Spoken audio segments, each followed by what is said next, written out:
first we'll start with, what's your connection to this film? What makes this film important to you? Alina, do you want to start? Sure. Hi, everyone. I formerly worked for Harvey Weinstein in 1998 when I was 24, and my story is one of the 5 stories that features in this movie. Thank you. Sorry, I'm right here.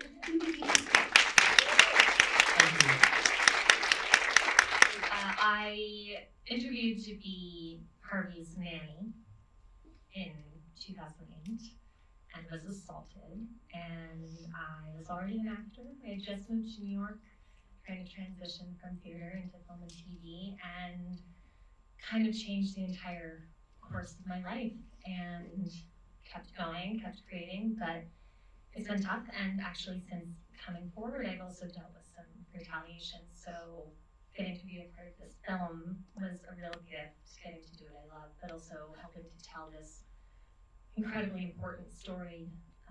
It was just really, really meaningful. Yeah. I'm Adam. I auditioned for this movie. So thanks. Thank you for that. No, I'm just a big fan of Sarah's. I think your organization is incredible. I think I'm just really humbled to even be friends with you and to be part of this film with you. And so I'm just here to support and listen. And I just think that this is just such an important film. When I first read the book, and then when I saw they were making a movie, I was like, oh, because I've always wanted to be in a superhero movie, and I was like, this is my chance. And so I'm pretty proud of that. And what Adam won't tell you is we had the screening at the Chinese theater a couple of weeks ago, and at the after party, I kept hearing him like across the room talking about Hire Survivors Hollywood and talking about all this work. So he was such a huge champion and absolutely deserves to be here. And allies matter. Yeah. Okay. Yeah. Whatever you say. Allies really matter, and we appreciate it. Yeah, of course. And there's 2 superwomen sitting here. Seriously. Thank you so much for being here.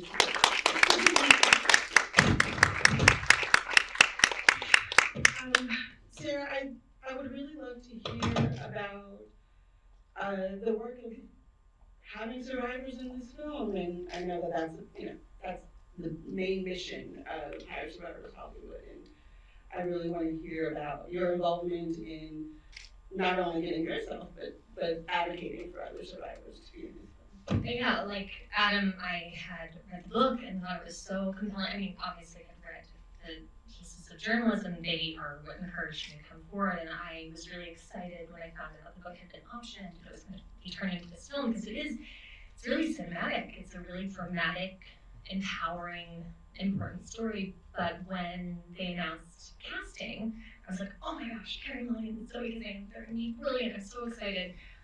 I hope they include survivors.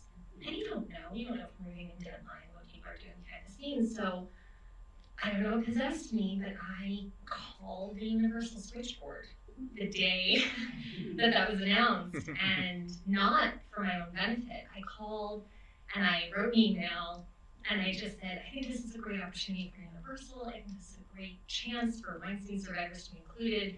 Here's the organization I run. I'd love to talk to you. And within an hour, an executive wrote back to me, which was amazing and so encouraging. And I took a couple weeks. I had a meeting with their diversity and equity department and just told them what we do here and why I thought it was a good opportunity, and then didn't know what would happen. And thought, well, at least they heard me. At least they know. Universal knows we exist, and I hope they get this right. And they did. I got an audition, and I hoped I wasn't the only one. And then I found out there were a bunch of survivors who had been auditioned, and a few of us got hired. And then subsequently, I found out that there was consultation that happened early in development, and being on set felt so safe. They had a therapist that we could call if we felt triggered. I was going to get wired for sound my first day, and it was a male sound person, and my wardrobe person said, hold on, would you be more comfortable if I wired you? I want to make sure you feel safe. And it was an example of what this can be, and to see a big studio film doing this stuff that we've been advocating for years just gave me a lot of hope, and I think it'll serve as a really good example moving forward. Look, I know we have execs in the room right now, I know we have casting directors in the room right now, like, this can be done, and I just want to inspire you to do it. Thank you. It's so true. Providing care on site, there with on set, can make a world of a difference to not only the survivors on set, but to everyone. Cast, crew, it really changes the environment. I've been a part of that. And you can see how people feel the need to be present in the work and not somewhere else because of it. Even this screening, Universal came to me and said, hey, we'd like to put together a screening for you for your Hire Survivors Hollywood community. Like, that's in our toolkit, you all have that QR code. One of the things we talk about is when it comes to release, make sure your audiences that you're targeting that are about these sort of special interests, get a chance to see the film in a way that feels safe and that feels inclusive. And Ashley has been an on-set trauma therapist for Project Express, and it all ties together to make the art better. It frees you up to be creative, and it frees you up to be safe, and I'm just so excited about it. I actually want to add that I know that there are survivors in this room, and what we all just saw was really heavy, powerful, but also really heavy, and you may be experiencing triggers, you may be experiencing anxiety. So as you leave here today, go take care of yourself, do something that brings you joy, connect to someone else. Make sure that you don't leave this room with all of that anxiety just sitting in you and going to sleep, okay? Rowena, I want to ask you, what did it feel like to be portrayed in the film? How are you feeling in this moment after viewing it? I always think that the emotional impact is going to be a little less, and it never is. I think it's really an overwhelming feeling to watch your own story on screen like that. I think it's always really emotional. I'm going to end up watching it about 8 or 9 times by the end of next week, and I just, each time it's a little different, the bits that hit me. I remember when I watched it in London, which is my hometown. My family and my friends were there, my parents, my sister, my best friend from university who knew all about everything happening, including the suicide in Hong Kong. And I have to say that watching their faces was, I'd walked this journey for a long time, but to be able to see their faces, even though they knew of my story as it happened in the 90s, really brought home to me how emotionally impactful a movie like this is. And despite the book being written and despite the hundreds of television interviews that we as a survivor community have done among us, there was nothing quite like the film in terms of bringing home the story to really reach you in the gut and in the heart. Definitely. I mean, one of the things that is the power of film is that it can really transform what you read on the page. It can really transform the words of, someone who's speaking their story. And, when it's surrounded by the production and music, and it really elicits the emotion. Adam, actually, I'm curious, for you,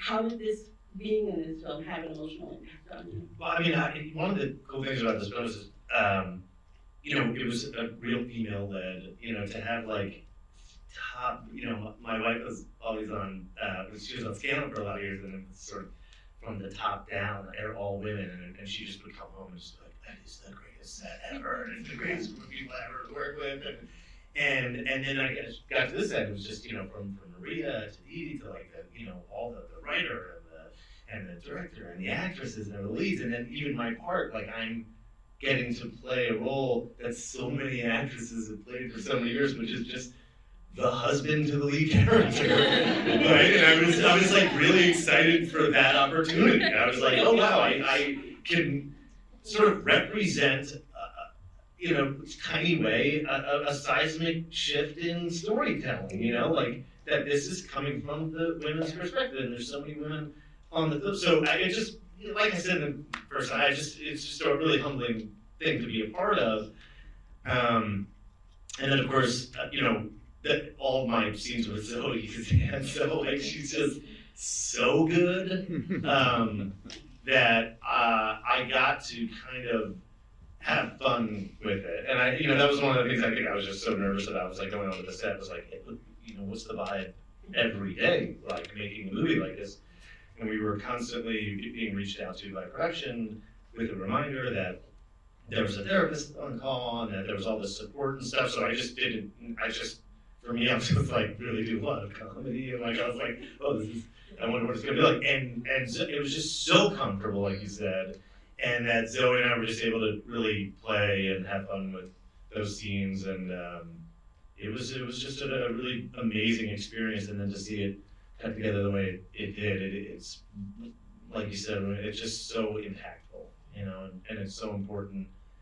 And I'm really proud that a studio is putting this much marketing behind the film, and I think a lot of people are going to see it this week. I'm really, really glad for that. Crossing my fingers. Yeah. Putting the vibes out there. Tell everyone to go see it opening weekend. Something that really struck me in this film is, as you so eloquently put it out, the relationships here, right? Not only the relationships on set, but the relationships between the characters, especially the female relationships. Rowena, the depiction of your relationship with the other assistant, and the support that you got from each other, and even the relationship between the two journalists. And it's very rare, I think, to see those depicted in film in general, right? But so beautifully it was depicted here. And I'm wondering, what's your connection to community, and how do you connect the importance of having female relationships, but also just community in general in this kind of space as survivors yourselves? Can you speak a little bit about that? Sarah, I just see your itching. There's so many thoughts. I mean, with this film in particular, also all of my scenes with Zoe, just very excited about. And she found me my first day. I got a text from Jody actually saying, Zoe's really excited to meet you. And I was like, Zoe knows who I am? Like, what? And she found me and she said, I just wanted to tell you how honored I feel to have you in this film and to get to share this with you. And we bonded in the makeup room and talked about all of these things, and that I just kept having that. Dee Dee Gardner pulled me aside the first day and we had this really deep half-hour-long conversation about what my experience has actually been like. And she was like, look, I'm an exec. I'm not always aware of what's going on. Tell me what's going on. What can we do? How can we make this better? And I literally, this is not a joke, I walked on set, was brought over to Maria, and she went, you're an amazing actress. And I just went, what? And she's this incredibly enthusiastic, brilliant woman. And she just grabbed me and said, I cannot tell you how excited I am to work with you. You're so talented. You're the perfect Emily Steele. And it was this community. It was a family feel. I met this fool on my second day, and we became best friends immediately. It's just, for something that was potentially going to be very difficult and triggering and heavy, it felt like it was just full of love and support. And in my own life, that's what I look for. I've said, survivors have walked very different paths and we're very different people. And we have this sort of one difficult thing that bonds us. And I always say we don't have to be best friends. We just have to support each other. And I think that's at the core of it for me. Mm-hmm. Yeah, it's not the difficult thing that bonds you, it's the survival that bonds you. Right? Yeah, very good distinction. I agree. I'm just curious for you, what does community mean to you in your healing journey, but also how it fits in the film? I did particularly want to comment on my story that I think without Zelda Perkins and I both being together both in '98 when we first went up against Harvey, due to the assault in the hotel room, we went back to London, we resigned our jobs, we invoked constructive dismissal, we signed this very onerous and oppressive NDA. Without us being able to kind of do that together, I think we would not have gotten where we got to. There's a brief scene in the film where the types of clauses that Zelda really worked for in the NDA are being mentioned. Things like Harvey should not travel with two women again, only with a single man. If he commits any kind of assault against a woman again, he needs to resign from Merriman and report himself to the Walt Disney Company. Unfortunately, these things were very difficult to enforce. But back in '98, even just getting them into a legal document and being able to have that legal document today and to see a record of what we as two really young women campaigned for together back in '98 is an amazing testament to the power of female solidarity working together.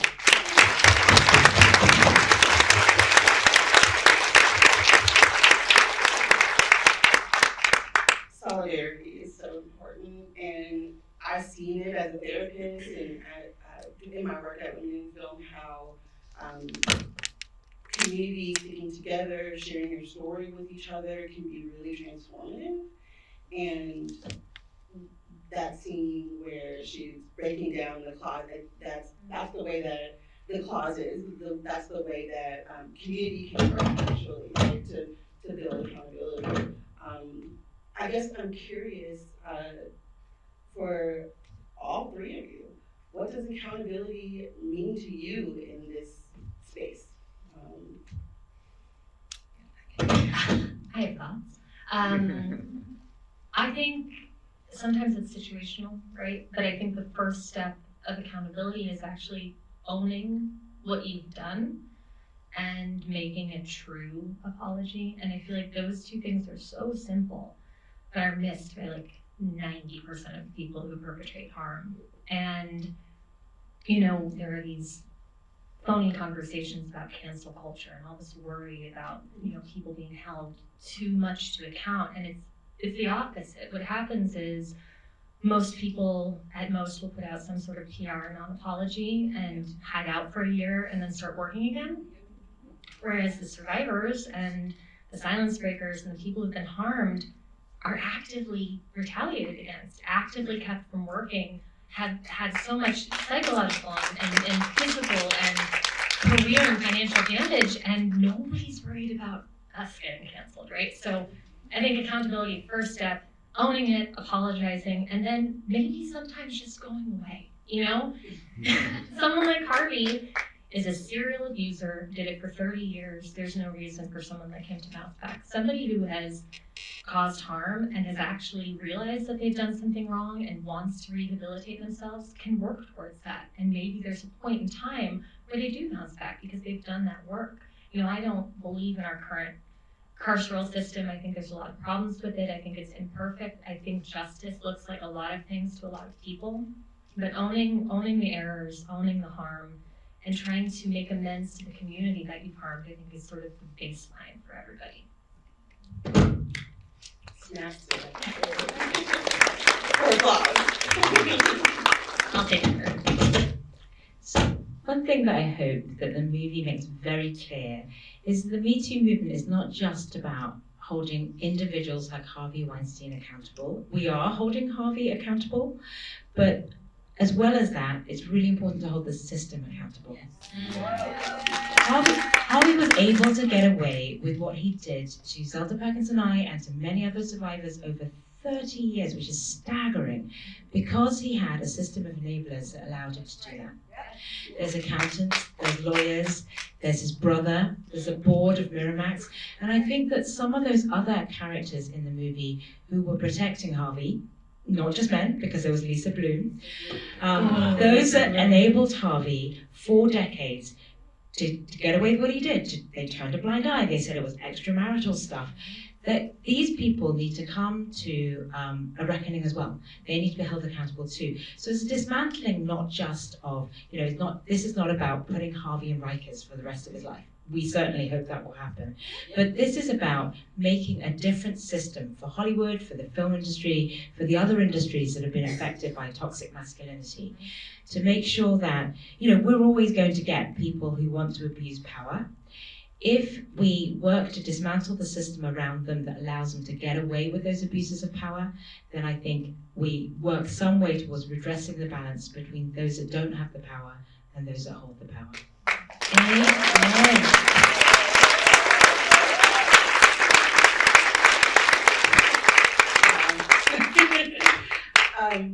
Adam, I Don't even.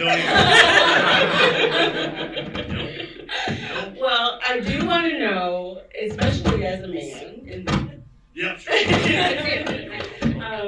That was beautifully said. That was amazing. Seriously. how do you follow that up? No, you don't. You don't.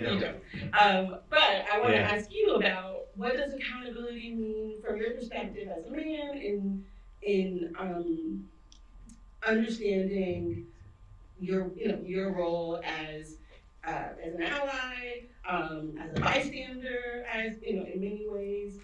I just think it's so important for men to be involved in this movement. I think it's not just a female movement. There has to be allyship for this to really work and for the true accountability to exist out there. And I think, it's the systems that you talk about. It's like if you're just telling that to the women and the women are the only people involved, it's like that's you're cutting out half of the people we need to make this work. So I do what I can to be involved and listen and be there to hopefully get some of the other guys that I know on board, and to just explain the little intricacies that I learned from reading and being here and listening to these kinds of things. So, yeah. Yeah, that's what accountability looks like for people who are not directly impacted, right? It's the speaking up, noticing, talking to the people around you, starting with your friend right in front of you, right?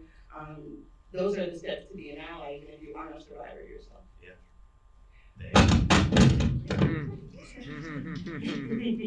This microphone. Yeah. I want to ask, as you see these beautiful people here, what would you say to them as they leave this room in order to continue the movement? What do you hope for them? What do you ask of them? What do you demand from them? Sure. These stories have come to light now. We're in a new era with the Me Too movement. I would say, don't hide your stories, don't hide your voice. Come forward and speak. I know there's a lot of women out there still who haven't been able to come forward with their stories. It's really hard. It's been hard every day. But I think that you don't know how much the power of one voice can change the world. I hid for a really long time. I hid from Jodie Cantor and Megan Twohey for a really long time. I think that I thought back then that I couldn't make a difference. I thought I wasn't Gwyneth Paltrow or Ashley Judd. No one had ever heard of me. And I thought that more important people could speak and they had a platform and a voice, and I didn't think my voice mattered. So my message to you is every voice matters. It doesn't matter who you are, what your role is in Hollywood or outside of Hollywood, your voice really matters. Come forward and speak.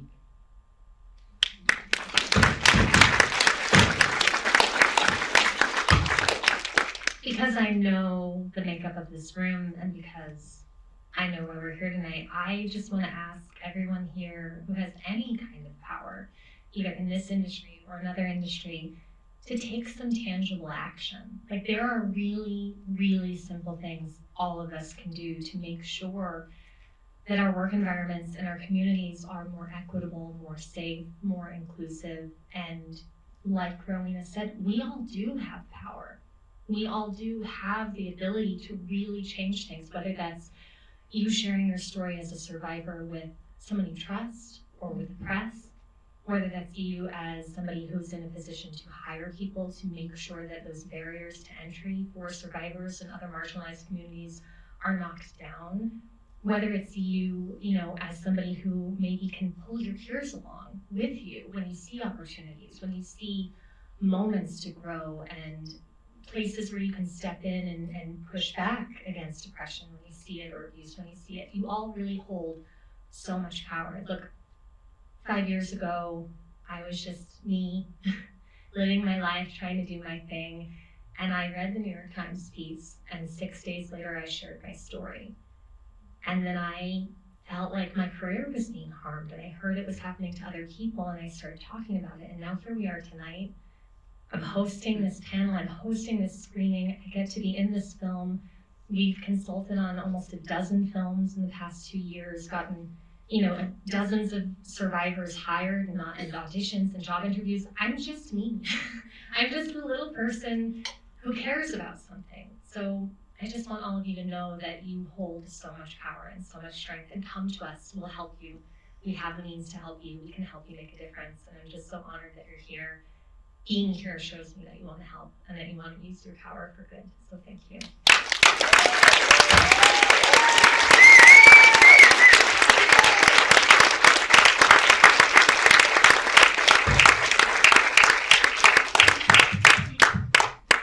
Do you have anything? No, I'm leaving that. You did that.